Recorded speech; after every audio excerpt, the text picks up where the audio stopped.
वो किसी ने क्या खूब कहा है ना कि दो भाई दोनों ही तबाही, बिल्कुल मेरे साथ में मौजूद है। इस कश्मीर का एक ऐसा नाम जिसको सुनकर ही स्टूडेंट खुद ब खुद मोटिवेट और इंस्पायर हो जाता है, और उनके साथ में रहकर आज तक इस जर्नी को कंटिन्यू रखना। One and only Saddam sir और हफीज सर मेरे साथ में मौजूद है। आज इन्होंने यहाँ पर एक फेस्टिवल ऑर्गेनाइज किया था, लेकिन स्काई वाकई में स्काई ही है, क्योंकि यहाँ पर वो लोग तालीम हासिल करके निकल चुके हैं जो आज बड़े बड़े चेयर्स पे मौजूद थे। लेकिन आज के इवेंट के हवाले से जानना चाहेंगे सदाम सर, पहले तो बहुत बहुत शुक्रिया and congratulations from our side. थोड़ा सा आज के इस इवेंट के हवाले से बताइए कि मकसद क्या था और किस चीज़ के लिए इसको ऑर्गेनाइज किया। आज का जो हमारा इवेंट था ना, ये हमने तो नहीं ऑर्गेनाइज किया था, यहाँ के बच्चे जो फाउंडेशन क्लासेस के उन्होंने ये इंडिपेंडेंटली यहाँ पे किया था, प्रोग्राम अरेंज किया था। तो इसमें उन्होंने खुद भी जो यहाँ के मेरे कुछ स्टूडेंट्स थे, केएस स्टूडेंट्स हैं जिन्होंने आईपीएस किया, आपने पता तो वो खुद इंडिविजुअली गए थे उनको बुलाने के लिए यहाँ पे। तो आज का जो ये प्रोग्राम था, ये होली एंड सोली बच्चों का, ये आपने देखा कि स्टेज पे ही बच्चे थे, फेलिसिटेट भी बच्चे ही कर रहे थे, हमारे जो डिग्निटरीज यहाँ आए थे। तो खाली हमने इनको फेलिसिटेट यहाँ किया बच्चों को, ताकि हम इनको एक्सपोजर दे बच्चों को, क्योंकि आपने स्किट्स भी देखे, इन्होंने ड्रग एडिक्शन के बारे में स्किट्स किए, बेटी बचाओ बेटी पढ़ाओ उसके बारे में, डिस्क्रिमिनेशन ना होनी चाहिए between the two sexes, male and female sex, इसमें डिस्क्रिमिनेशन ना हो, उस पर स्किट्स किए। एग्जामिनेशन प्रेशर्स को कैसे हैंडल किया जाएगा उस पर स्किट्स किए। तो आज का जो ये प्रोग्राम था, फ्रैंकली स्पीकिंग, ये पूरा बच्चों ने ही अरेंज किया था। जो ये स्टॉल्स यहाँ पे आप देख रहे हैं, ये फाउंडेशन क्लासेस के बच्चों ने ही स्टॉल्स यहाँ पे एस्टेब्लिश किए, इंस्टॉल किए। तो हमारा खाली ये था कि हम इनका देख रेख कर रहे थे, हम इसको ओवरऑल ना विजुलाइज कर रहे थे, कहीं कोई कोताही ना रहे। तो बाकी सब कुछ बच्चों ने ही। सदाम सर, मैं आपसे ये जानना चाहूँगा, कल तक जो बच्चा आपके सामने टेबल पे बेंच पर बैठा होता था, आज वही आईपीएस टैग लगाकर आपके नेक्स्ट में बैठा था, कैसा फील हो रहा है? एक टीचर को, मैंने आपको कहा है कि एक टीचर को बहुत प्राउड फील होता है कि आज हमारे यहाँ पे बहुत सारे ऐसे आईपीएस, जो हमारी बिस्मा काजी है वो मेरी स्टूडेंट रह चुकी है, जो बाकी जितने केस ऑफिसर्स आपने अंदर देखे वो भी मैक्सिमम मेरे स्टूडेंट्स रह चुके हैं। तो बहुत खुशी होती है कि जब बच्चा देखता है कि वो टीचर से भी बहुत आगे बढ़ चुका है। तो आपने खुद देखा कि मैंने आज स्टेज पे कुछ नहीं कहा, क्योंकि मैंने कहा कि नहीं, आज बच्चों का दिन है, आज बच्चे ही बोलेंगे। अभी भी वहाँ पे कुछ केस ऑफिसर्स बच्चों को गाइड कर रहे हैं कि कैसे पढ़ना है, किस तरीके से एग्जामिनेशन प्रेशर्स को हैंडल करना है, कि ड्रग एडिक्शन से कैसे बचना है। तो इससे बच्चे को थोड़ा बहुत एक्सपोजर मिलता है कि जब वो देखता है कि उनके साथ इंटरेक्ट एमबीबीएस डॉक्टर्स कर रहे हैं, केस ऑफिसर्स कर रहे हैं, आईपीएस ऑफिसर्स कर रहे हैं, तो बच्चे एनकरेज होते हैं कि अगर ये कर पाते हैं, इन्होंने भी सदाम सर के पास एक टाइम पढ़ा है, तो हम क्यों नहीं कर सकते हैं। तो ये गर्ज यही है कि इससे बच्चे को ओवरऑल जो उसका स्टडीज़ के मतलब जो उसका रुझान होता है, सोसाइटी के तय जो उसके फ़राइज़ होते हैं, तो बच्चे के दिमाग में डेवलपमेंट होती है कि ओवरऑल इन चीज़ों को कैसे हैंडल करेंगे। क्योंकि आपने देखा 8th 9th और 10th के छोटे छोटे बच्चे हैं, तो मैं पहले बहुत ही ये ना पजल हूँ कि इन बच्चों ने इतना बड़ा कार्निवल कैसे इवेंट ऑर्गेनाइज किया। ये एक बहुत बड़ी बात थी, क्योंकि 3 एमएलए साहिबान भी आए थे यहाँ पे, बच्चों के कहने पे ही आए थे। तो बच्चों ने इनवाइट किया? हाँ, बच्चों ने इनको इनवाइट किया था, क्योंकि हमारे लोकेलिटी में ही रहते हैं, तो बच्चे ही खुद इन्विटेशन लेकर गए थे। तो हम उनके भी शुक्रगुजार है कि बच्चों ने इन्वाइट किया, वो यहाँ आ गए। बच्चों ने इन आईपीएस और केस ऑफिसर्स को इन्वाइट किया था। तो मैंने उनको कहा था कि ये मेरे स्टूडेंट्स हैं, इनके पास आप जाइए। तो अब मैं यही गर्ज था कि बच्चों को एनकरेजमेंट मिले, बच्चे एक्सपोजर इनको मिले कि सोसाइटी में हमें कैसे आगे बढ़ना है, कैसे एग्जामिनेशंस, जो डिफरेंट एग्जामिनेशंस है, चाहे वो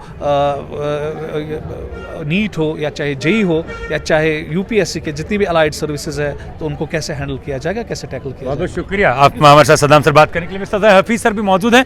हफीज सर, मैं आपसे जानना चाहूँगा, सदाम सर भी मौजूद थे, आप इनके साथ में इतने सालों से एक साथ रह रहे हैं, दो भाइयों की तरह आप काम कर रहे हैं। लेकिन मैं आपसे जानना चाहूँगा, जब आप अकेले में होते ना, आप दोनों, सच बताइएगा आप लोगों के दिमाग में क्या चल रहा होता है? हमारे दिमाग में यही बात हमेशा रहती है कि हमसे क्या मिले इन स्टूडेंट्स को। We are giving always the best to the student. ये हमारी कोशिश रहती है, जो बेस्ट से बेस्ट पॉसिबल हमसे हो सके वो हम देना चाहेंगे। आज आईपीएस जो आप ही के से पढ़ लिख कर निकले हैं, 2 केएस ऑफिसर्स और उनके साथ साथ में कई सारे ऐसे इंटेलेक्चुअल्स हैं जो आज बड़े बड़े पोस्ट्स पे फाइज है। बतौर उस्ताद वो वक्त याद करना कि जब वो आपके सामने बेंच पे थे और आज वो किसी ऐसी चेयर पे है जहाँ पर वो लोगों की बात सुनते हैं, लोगों के फैसले करते। टीचर तभी खुश होता है जब वो देखता है अपने से बढ़ के अपने स्टूडेंट्स को, उसको बहुत खुशी हमेशा जाहिर होती है अपने दिल में।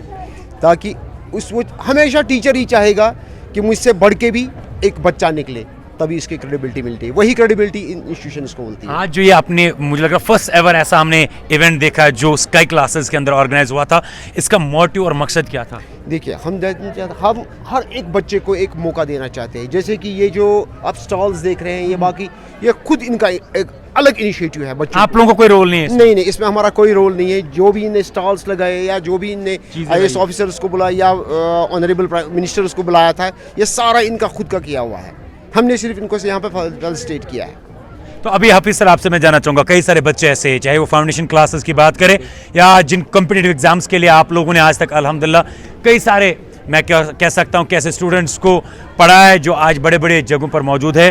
तो आज अपनी तरफ से यहाँ से स्टेज से या इस कई क्लासेस से आप अपनी तरफ से क्या कहना चाहेंगे तमाम इन स्टूडेंट्स से?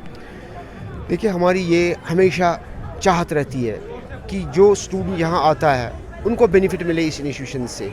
हम अपनी तरह से बहुत कोशिश करते हैं बेस्ट से बेस्ट दें उनको। बाकी अब रहा स्टूडेंट पे, स्टूडेंट किस तरह यहाँ आ जाए, वो यहाँ बहुत सारे इंस्टीट्यूशंस हैं। जब तक हम उनको अच्छा नहीं देंगे तब तक वो आगे नहीं आएंगे। यही चीज़ हमारी है। तो सर, हाफिज सर, अभी जिस तरीके से हमने हाल ही में भी एक जो टेस्ट सीरीज चली थी, हज़ारों की तादाद में बच्चों ने पार्टिसिपेट किया, आज ऑर्गेनाइज हुआ, यहाँ पर भी बड़ी तादाद में बच्चे मौजूद थे। तो इन फ्यूचर क्या कुछ स्ट्रेटजी रहेगी स्काई की, ताकि आगे आने वाले वक्त के अंदर, जो मैं तो गलती से भी नहीं कहूँगा कि बड़े बड़े कॉरपोरेट जो बिजनेस बना चुके हैं आप इस एजुकेशनल हब को, ताकि आगे जाके उनको वो टक्कर दे पाए कि हर एक बच्चा जो है यहाँ से भी उसी तरीके की तालीम हासिल करे? हमारी कोशिश हमेशा यही रहती है, हम भी अपनी तरह से कोशिश करें बच्चों को जो भी फैसिलिटी मिले एजुकेशन के हिसाब से, या आजकल बहुत सारे प्रोग्राम आए हैं वो हम देंगे। शुक्रिया हमारे साथ बात करने के लिए। मेरे साथ में हफीज सर भी मौजूद थे, सदाम सर भी मौजूद थे, जिनसे हमने बातचीत की। और ये स्टॉल्स आप देख सकते हैं, फाउंडेशन क्लास के स्टूडेंट्स हैं, 8th 9th 10th स्टैंडर्ड के स्टूडेंट्स हैं, जिन्होंने यहाँ पर आज स्टॉल्स लगाए थे। और ये इवेंट ऑर्गेनाइज हुआ था कई क्लासेस परेपुरा, जिसकी शान हफीज सर, सदाम सर मौजूद थे और इनसे हमने बात की। सदाम सर और हफीज सर ये बार बार कहते हैं कि हम बस चाहते हैं कि हर एक सीट पर, हर एक बड़े पोस्ट पर हमारे कश्मीर का बच्चा हो, हमारी इस लोकेलिटी का बच्चा हो। और यहाँ पर एक जो खास चीज हमने देखी है ना, वो ये है कि कोई और ऐसा इंस्टीट्यूशन नहीं है जहां पर अगरचे उनके पास कोई ऑर्फन बच्चा आ जाता है, कोई किसी स्पेशल एबिलिटी बच्चा आ जाता है, तो वो उस बच्चे को अपने बच्चे की तरह ट्रीट करके कभी कभार फ्री ऑफ कॉस्ट भी जो है उन बच्चों को तालीम फराम करते हैं। खैर, आगे क्या कुछ होगा वो भी सबसे पहले हम आप तक पहुंचाने की कोशिश करेंगे। तब तक के लिए आप हमें दीजिए इजाजत। अल्लाह हाफिज, अल्लाह ने के बाद।